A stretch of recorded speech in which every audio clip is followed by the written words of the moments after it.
दोस्तों ये बात होती है साल 2001 की, जब राहुल नाम का एक बहुत ही यंग कॉलेज स्टूडेंट अपने बाकी दोस्तों के साथ कैंटीन में बैठा हुआ होता है और ये अपने सारे दोस्तों के साथ बैठकर लंच को एंजॉय कर रहा होता है। दोस्तों तभी वहाँ पर राहुल का एक कॉलेज स्टूडेंट जो कि विशाल होता है वो वहाँ पर आ जाता है और वो कैंटीन में आकर ये अनाउंस करता है कि आज सब लोगों का कैंटीन का बिल वो पे करेगा, क्योंकि उसने एक नई बाइक खरीदी है जिसकी खुशी में वो सबको पार्टी देना चाहता है। और दोस्तों वो सभी फ्री का खाना खाकर बहुत ही ज्यादा खुश हो जाते हैं। और दोस्तों वहाँ पर राहुल भी बहुत ज्यादा खुश हो जाता है, लेकिन राहुल खाना खाने से ज्यादा एक्साइटेड होता है विशाल की नई बाइक देखने पर। दोस्तों राहुल ये देखना चाहता है कि विशाल ने ऐसी कौन सी बाइक खरीदी है जिसकी खुशी में वो सबको पार्टी देना चाहता था। तो दोस्तों राहुल विशाल को बहुत रिक्वेस्ट करता है उसकी बाइक देखने के लिए और विशाल उसको अपनी बाइक के पास लेकर चला जाता है। और दोस्तों वहाँ पर जैसे ही राहुल उस बाइक को देखता है तो वैसे ही उसकी आंखों में एक अलग सी चमक आ जाती है, क्योंकि दोस्तों वो बाइक कोई और नहीं बल्कि 2001 की एक बुलेट रॉयल इनफील्ड बाइक होती है, जो कि उस समय की क्लासिक लुक के साथ आने वाली बहुत ही ज्यादा इन डिमांड बाइक होती है, जिसको कि ओन करना हर एक यंग लड़के का ड्रीम होता था। और दोस्तों यहाँ तक कि आज भी होता है। और दोस्तों रॉयल इनफील्ड की बुलेट बाइक सिर्फ एक बाइक नहीं बल्कि वो एक इमोशन हुआ करता था। दोस्तों इसीलिए विशाल इसे ओन करके इतना ज्यादा प्राउड और खुश फील कर रहा था।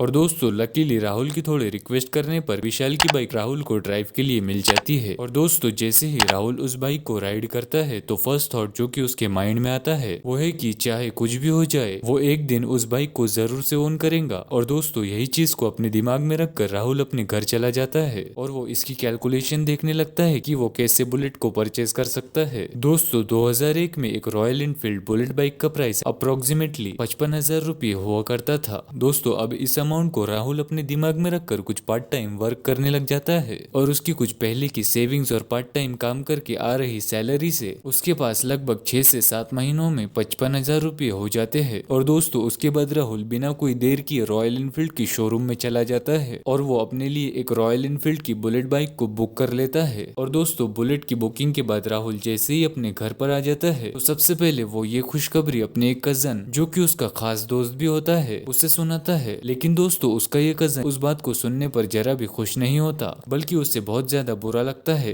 कि राहुल इतनी ज्यादा बेवकूफी कैसे कर सकता है। और इसीलिए वो राहुल को समझाता है कि देख यार मुझे बहुत ज्यादा खुशी होती तेरे बाइक खरीदने पर, लेकिन जरा तू एक बार ऐसे भी तो सोच के देख कि ये बाइक तेरे लिए कितने ज्यादा घाटे का सौदा है और आने वाले कुछ सालों में ही इस बाइक की वैल्यू आधे से भी कम रह जाएंगी और इसे डिक्रीजिंग एसेट में इन्वेस्ट करना बहुत बड़ी बेवकूफी है। और दोस्तों राहुल को उसका कजन काफी ज्यादा समझाते हुए कहता है, लेकिन राहुल के सर पे जो बुलेट को खरीदने का भूत सवार हो गया था, इसीलिए वो कहता है कि आई डोंट केयर और मुझे किसी भी कीमत पर इस बाइक को खरीदना है। दोस्तों इसी बात पर उसका कजन अपने बुक शेल्फ से एक बुक निकालता है और वो बुक राहुल को दे देता है और वो उसे ये कहता है कि ठीक है जैसा तुझे सही लगता है तू वैसा कर, लेकिन एक बार इस बुक को जरूर से पढ़ लेना। और दोस्तों इस बुक का नाम होता है learn to earn by Peter Lynch. शुरू में तो राहुल उस बुक में कोई भी ज्यादा इंटरेस्ट नहीं दिखाता, लेकिन उसके कजन के इतने ज्यादा रिक्वेस्ट करने पर वो उसे अच्छी तरीके से पढ़ने लग जाता है और जैसे ही वो उस बुक को डीपली पढ़कर खत्म कर देता है तो सबसे पहला जो वो काम करता है वो होता है कि वो उस बुलेट बाइक की बुकिंग को कैंसिल करवा देता है। और दोस्तों जो भी पैसे उसने सेव किए होते हैं यानी कि वो 55,000 रुपये, तो उन पैसों से वो आइशर मोटर्स की शेयर्स को खरीद लेता है जो कि रॉयल इनफील्ड बाइक की ही पेरेंट कंपनी है। और दोस्तों ऐसे राहुल जो करता है आइए इसे डीप में समझ लेते हैं। दोस्तों जब राहुल उस बुक को पढ़ता है तो उस बुक में बताया हुआ एक इंसिडेंट राहुल को बहुत ज्यादा इन्फ्लुएंस करता है। दोस्तों उस बुक में पीटर लिंच बताते हैं, जब मैंने अपनी तीनों लड़कियों की ड्रेसिंग को नोटिस किया तो मुझे पता चला कि मेरी तीनों लड़कियां गैप की कंपनी के कपड़े पहनती है। पर दोस्तों अनफॉर्चुनेटली उस टाइम मेरे दिमाग में यह बात नहीं आई कि मैं इस कंपनी को एनालाइज करके देखूं, और क्योंकि मैं इस कंपनी को अगर अच्छे से एनालाइज करता तो मैं इसमें जरूर से इन्वेस्ट करता, क्योंकि ये कंपनी उस टाइम पर बहुत ही ज्यादा अग्रेसिवली अपने बिजनेस को एक्सपांड कर रही थी और इस कंपनी का फंडामेंटल भी बहुत ज्यादा स्ट्रॉन्ग था, जिसकी वजह से इस कंपनी का स्टॉक प्राइस सिर्फ एक साल में 13% के ऊपर ग्रो हो गया था। बट अनफॉर्चुनेटली मैंने उस अपॉर्चुनिटी को गवा दिया। लेकिन दोस्तों नेक्स्ट टाइम पर पीटर लिंच बहुत ज्यादा केयरफुल हो गए थे और वो जानबूझकर अपनी बेटियों को शॉपिंग मॉल लेकर जाते थे, सिर्फ ये देखने के लिए कि वो क्या खरीदना ज्यादा पसंद करती है। इस बार उनकी बेटियां गैप शोरूम में जाने की बजाय दूसरे और शोरूम में जाती है जिसका नाम दी बॉडी शॉप होता है। और दोस्तों दी बॉडी शॉप एक बॉडी लोशन और बॉडी क्रीम का एक ब्रांड होता है और पीटर लिंच वहां पर ये नोटिस करते हैं कि बहुत सारी लेडीज दी बॉडी शॉप के ब्रांड के बहुत सारे प्रोडक्ट को परचेज कर रही है और शोरूम काफी ज्यादा लोगों से भरा पड़ा है। दोस्तों फिर पीटर लिंच अपने ऑफिस में जाते हैं और इस कंपनी के एनुअल रिपोर्ट्स को पढ़ने लगते हैं, जिसकी वजह से उनको ये पता चलता है कि ये कंपनी बहुत ज्यादा तेजी से खुद को एक्सपांड कर रही है और इनका बिजनेस अच्छा खासा प्रॉफिटेबल भी है। और दोस्तों ये सब चीजों को एनालाइज करने के बाद पीटर लिंच एकदम श्योर हो जाते हैं कि ये कंपनी उन्हें बहुत ज्यादा और अच्छे रिटर्न्स देने वाली है, इसीलिए वो इस कंपनी में इन्वेस्ट कर देते हैं और उन्हें काफी ज्यादा मल्टीबैगर रिटर्न्स मिलते हैं। तो दोस्तों ये सारी चीजें उस किताब से पढ़ने के बाद राहुल का दिमाग भी बहुत तेजी से काम करने लग जाता है और राहुल को ये पहले ही मालूम होता है कि रॉयल इनफील्ड बाइक काफी ज्यादा पॉपुलर है और यंगस्टर्स तो इसे बहुत ही ज्यादा पसंद करते हैं। और दोस्तों इसीलिए राहुल भी रॉयल इनफील्ड बाइक को खरीदने की बजाय उसको मैन्युफैक्चर करने वाली उसकी पेरेंट कंपनी में इन्वेस्ट करना ज्यादा पसंद करता है। और दोस्तों थोड़ी सी रिसर्च करने पर राहुल को ये मालूम पड़ता है कि बुलेट बाइक को आयशर मोटर्स ओन करती है, तो वो स्टॉक मार्केट में आयशर मोटर के करंट स्टॉक प्राइस को चेक करता है दोस्तों, जो कि उस टाइम पर अप्रोक्सीमेटली 3 रुपये का था। और दोस्तों राहुल बिना ज्यादा देर किए अपने उन 55,000 रुपये को आयशर मोटर्स के शेयर पर लगा देता है और उसके पास आयशर मोटर्स के 18,333 शेयर होते हैं दोस्तों, जिनकी अगर आज की मार्केट वैल्यू देखी जाए तो वो 5.5 करोड़ रुपए की भी ऊपर होती है। दोस्तों ये इतने ज्यादा पैसे है कि आज के टाइम पर राहुल उस कंपनी की पूरी डीलरशिप को खरीद ले और उसके बाद भी उसके पास काफी ज्यादा पैसे बच जाएंगे। दोस्तों मैं आपको बता दूं कि ये स्टोरी तो रियल नहीं है, पर ये फैक्ट जरूर से बहुत ज्यादा ट्रू है कि अगर किसी ने भी आज से 20 या फिर 21 साल पहले यानी कि 2000 या फिर 2001 के आसपास एक रॉयल इनफील्ड की बुलेट बाइक खरीदने की बजाय उतने ही अमाउंट को आयशर मोटर्स की शेयर पर लगा देता तो उसके पास आज के टाइम पर 5 करोड़ रुपए की भी ज्यादा पैसे होते। लेकिन दोस्तों इस स्टोरी से हम ये नहीं सीखते हैं कि पास्ट में इन्वेस्ट करने से ऐसा हो जाता या फिर वैसा हो जाता, बल्कि इस स्टोरी से सबसे इम्पोर्टेंट लर्निंग ये है कि अगर आप किसी भी ऐसी कंपनी से फेमिलियर हो जिसके प्रोडक्ट या फिर सर्विसेज जिसको कि आपके फ्रेंड्स या फिर फैमिली मेंबर्स या फिर आप खुद ही बहुत ज्यादा पसंद करते हो, तो हो सकता है कि वो आपके लिए बहुत ज्यादा अच्छी इन्वेस्टमेंट अपॉर्चुनिटी बन जाए और वो आपको काफी ज्यादा मल्टीबैगर रिटर्न्स दे। तो दोस्तों अगली बार से आप जब भी किसी कंपनी का कोई प्रोडक्ट को यूज करें तो थोड़ा टाइम ये देखने में भी निकाल ले कि क्या ये कंपनी स्टॉक मार्केट में लिस्टेड है, और वो अगर लिस्टेड है तो आप उसका डिटेल्ड एनालिसिस करें। दोस्तों क्या पता ऐसा करते करते आप भी कभी किसी नेक्स्ट आयशर मोटर्स के शेयर्स को फाइंड कर लो। तो दोस्तों ये था सक्सेसफुली इन्वेस्टिंग का पहला लेसन। लेकिन दोस्तों आपको बहुत ज्यादा रिटर्न्स चाहिए जैसे कि 1000 गुना रिटर्न्स जो कि राहुल को आयशर मोटर से मिले थे, तो आपको सेकंड लेसन को भी ध्यान से सुनना होगा, क्योंकि दोस्तों इसके बगैर आपको ऐसे रिटर्न्स मिल पाना बहुत मुश्किल है। दोस्तों हम आपको ये नहीं कह रहे कि आपको अच्छे रिटर्न्स नहीं मिलेंगे, लेकिन दोस्तों ये बात तो तय है कि इस बात को न जाने बगैर आपको 50 या फिर 100% के रिटर्न्स नहीं मिलेंगे। और दोस्तों ऐसा क्यों, आइए इसे भी एक बेहतरीन और सिंपल एग्जाम्पल की मदद से समझ लेते हैं। दोस्तों चलिए हम मान के चलते हैं एक बहुत बड़ी बिग जायंट कंपनी है जिसका की बिजनेस पूरे वर्ल्ड में फैला हुआ है और हमें ढूंढने पर मुश्किल से कोई ऐसा शहर मिलेगा जहाँ पर ये कंपनी प्रेजेंट नहीं है, और इस कंपनी का मालिक भी देश का सबसे अमीर आदमी है और ये कंपनी भी देश की सबसे बड़ी कंपनियों में से एक है और इसकी मार्केट कैपिटलाइजेशन 1 लाख करोड़ रुपए की है। अब दोस्तों आप हमें ये बताओ कि इस कंपनी को 100 गुना रिटर्न्स देने के लिए क्या करना पड़ेगा। अपने बिजनेस में 100 गुना की रिटर्न्स दिखाने होंगे, राइट। लेकिन दोस्तों जो कंपनी पहले ही इतनी ज्यादा फैल गई है तो अब ऐसी कंपनी 100 गुना की रिटर्न्स कैसे दे पाएंगी। या तो दोस्तों उस कंपनी को नए प्रोडक्ट्स को लॉन्च करना होगा या फिर नई एक्विजिशंस को करना पड़ेगा। इसके अलावा कंपनी अपने एग्जिस्टिंग बिजनेस के साथ जिसने की ऑलरेडी मार्केट का काफी ज्यादा शेयर को ऑक्यूपाई कर रखा है उसके साथ कंपनी बहुत ही स्लो तरीके से ग्रो करेंगी। दोस्तों इन शॉर्ट इसका मतलब ये हो जाता है कि कंपनी के मल्टीबैगर रिटर्न्स देने की स्पीड काफी ज्यादा स्लो हो जाएंगी। तो दोस्तों इसीलिए सेकंड लेसन आ जाता है invest in small companies rather than big giant companies, क्योंकि दोस्तों एक छोटी कंपनी के 50 से 100 गुना रिटर्न्स देने के चांसेस काफी ज्यादा हाई होते हैं कंपेयर टू एक बिग जायंट कंपनी के। लेकिन दोस्तों आप हमेशा ये अपने दिमाग में जरूर रखें कि स्मॉल कंपनी सबसे ज्यादा रिस्की होती है इन्वेस्टमेंट करने के लिए, और इस रिस्क को कम करने के लिए ही अगला लेसन आ जाता है know what you want, know what you own. दोस्तों क्या आपको पता है कि क्यों काफी ज्यादा इन्वेस्टर मार्केट में अपने पैसे को लूज कर देते हैं? क्योंकि वो स्टॉक मार्केट को एक सट्टे या फिर गैम्बलिंग की तरह ट्रीट करते हैं। उन्होंने अपना पोर्टफोलियो तो जरूर बनाया होता है लेकिन वो पोर्टफोलियो किसी की टिप लेके या फिर न्यूज चैनल पे से बाय सेल रिकमेंडेशन देने वाले एनालिस्ट के बेसिस पर। लेकिन दोस्तों रियलिटी में उनको अपने पोर्टफोलियो में से किसी भी कंपनी के बिजनेस के बारे में ज्यादा जानकारी नहीं होती है, बस उन्हें अगर किसी ने बता दिया तो वो उस कंपनी में इन्वेस्ट कर देते हैं। लेकिन दोस्तों अब आप हमें ये बताओ कि आप अपने लिए जब भी एक अंडरवियर को खरीदने जाते हो तो क्या आप किसी एक्सपर्ट की एडवाइस लेते हो? नहीं ना, आप सीधा जो भी अंडरवियर आपको कंफर्टेबल लगता है उसको बाय कर लेते हो। लेकिन दोस्तों जब इसी अंडरवियर कंपनी में इन्वेस्ट करने की बात आती है तो आप नहीं करते, जबकि किसी एक्सपर्ट की एडवाइस सुनकर किसी भी फैंसी नाम वाली या फिर कोई भी कॉम्प्लिकेटेड सी कंपनी में इन्वेस्ट कर देते हो। और आप ऐसा इसलिए करते हो क्योंकि आपको लगता है कि एक चड्डी बनियान बेचने वाली कंपनी कैसे आपको अमीर बना सकती है, बल्कि आपको तो कोई ऐसा स्टॉक बाय करना चाहिए जो कि किसी हाईटेक बिजनेस में हो, जो कि काफी कॉम्प्लिकेटेड इंडस्ट्री में काम कर रहा हो, जैसे कि जो machine learning, artificial intelligence, cloud computing जैसी भारी भारी चीजों से अपने बिजनेस को मार्केट करते हो। लेकिन दोस्तों ऐसा नहीं है, हमेशा सिंपल बिजनेस ही हमको काफी ज्यादा अच्छे रिटर्न्स देते हैं, जिसका एक टिपिकल सा और बढ़िया एग्जांपल है जॉकी कंपनी को ओन करने वाली पेज इंडस्ट्रीज, जो कि 2007 से लेकर अभी तक 164% से भी ज्यादा रिटर्न्स दे चुकी है। इसका मतलब है दोस्तों, अगर आपने भी 15 से 20 साल पहले इस कंपनी में, जिसकी की अंडरगारमेंट आई एम श्योर आपने भी पहने होंगे, सिर्फ 1 लाख रुपए अगर आपने इस पे इन्वेस्ट कर दिए होते तो आज के टाइम पर आपके पास 1 करोड़ 64 लाख रुपए से भी ज्यादा होते। लेकिन दोस्तों मुझे नहीं लगता कि इस अपॉर्चुनिटी को कोई ग्रैब कर पाया होगा, बिकॉज की मोस्ट ऑफ द पीपल कोई भी फैंसी सी बिजनेस करने वाली कंपनी में इंटरेस्टेड होंगे, जिसने की उनके पैसे मल्टीप्लाई तो छोड़ो बल्कि डुबा ही दिए होंगे। इसीलिए दोस्तों आपको कभी भी ऐसी कंपनी में इन्वेस्ट करना चाहिए जिसकी की बिजनेस मॉडल के बारे में आप किसी को भी एक लाइन में समझा सको, जैसे कि जॉकी कंपनी क्या करती है, अंडरगारमेंट्स बेचती है। दैट्स इट दोस्तों, ये सिंपल बिजनेस है जो कि एक लाइन में ही समझ में आ जाता है। तो दोस्तों ये था third lesson of successful investing. अब बारी है लास्ट और सबसे ज्यादा इंपॉर्टेंट लेसन की। अभी तक आपने ये सीखा कि ऐसी कंपनी में इन्वेस्ट करो जिसकी की प्रोडक्ट्स लोगों को पसंद आ रहे हो, और आप ऐसी कोशिश करो कि आपको ये कंपनी तब मिले जबकि ये काफी छोटी हो, बिकॉज की दोस्तों छोटी कंपनी काफी ज्यादा स्पीड से मल्टीप्लाई होती है और आपको मल्टी बिगर रिटर्न्स देने की चांसेस काफी हाई हो जाते हैं। और कंपनी का बिजनेस मॉडल इतना ज्यादा सिंपल हो कि आप इसे किसी को भी एक लाइन में समझा पाओ। लेकिन दोस्तों अब आप ये चीजें तभी कर पाओगे जबकि आपके पास ये सारी चीजों का अच्छा नॉलेज होगा। और दोस्तों नॉलेज हमेशा आता है लर्निंग से, इसीलिए आप देखोगे कि वॉरेन बफेट 90 साल के होने के बावजूद भी रोजाना अपने 5 से 6 घंटे रीडिंग के लिए निकालते हैं, और वो इस टाइम में कंपनीज के एनुअल रिपोर्ट्स और बुक्स को रीड करते हैं, और उन्होंने अपनी रीडिंग और लर्निंग के हैबिट को कभी नहीं छोड़ा। और दोस्तों वॉरेन बफेट का ये कहना है कि लोग सबसे बड़ी गलती यही करते हैं कि उन्हें नॉलेज की कंपाउंडिंग पावर का अंदाजा नहीं होता। और दोस्तों नॉलेज के बगैर आप कुछ नहीं कर पाओगे, इसीलिए कंपनीज में इन्वेस्ट करने से पहले आप खुद की लर्निंग्स में जरूर से इन्वेस्ट करो, फिर चाहे किसी सेमिनार को अटेंड करके या फिर बुक्स पढ़ के या फिर कोई पॉडकास्ट सुन के, लेकिन आपको ये करना ही होगा। वैसे दोस्तों अगर आप भी अभी तक इस वीडियो में बने हो तो दोस्तों आई एम श्योर दैट आप ऑलरेडी कुछ नया और अच्छा सीखने के लिए सीरियस हो, और दोस्तों इसीलिए हम आपसे काफी ज्यादा इम्प्रेस्ड है। आप अगर चाहते तो अपना टाइम कहीं पर भी वेस्ट कर देते, लेकिन आपने ऐसा नहीं किया, आपने कुछ अच्छा सीखने के लिए अपने टाइम को इन्वेस्ट किया। इसका मतलब है कि आप में बहुत कुछ करने का पोटेंशियल है और आप एक राइट पाथ पे हो। और दोस्तों लास्ट में अगर आप ऐसे ही ग्रो करना चाहते हो और finance, stock market, investing, good mindset, life के बारे में डीप अंडरस्टैंडिंग को क्रिएट करना चाहते हो तो दोस्तों अभी हमारे चैनल को सब्सक्राइब करिए। हम यहाँ पर आपके लिए हर 2 दिन में पर्सनल फाइनेंस, स्टॉक मार्केट और अदर इन्वेस्टमेंट से रिलेटेड वीडियो सिंपल भाषा में आपके लिए लेकर आते हैं। दोस्तों अगर आपको इस वीडियो से थोड़ी सी भी वैल्यूएबल इन्फॉर्मेशन मिली होगी तो आप हमारे चैनल को सब्सक्राइब करें और इस वीडियो को जरूर से लाइक करें।